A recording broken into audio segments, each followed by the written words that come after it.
so the design work is all done, Jack. Here is the ear saver slash size adjuster for you. Why don't you give it a shot?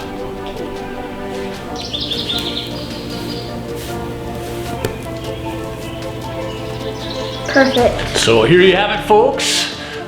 Self-designed ear saver. Hope you've enjoyed this video. Thank you so much for watching. If you enjoyed this content, please hit like and subscribe. Thanks, Jack.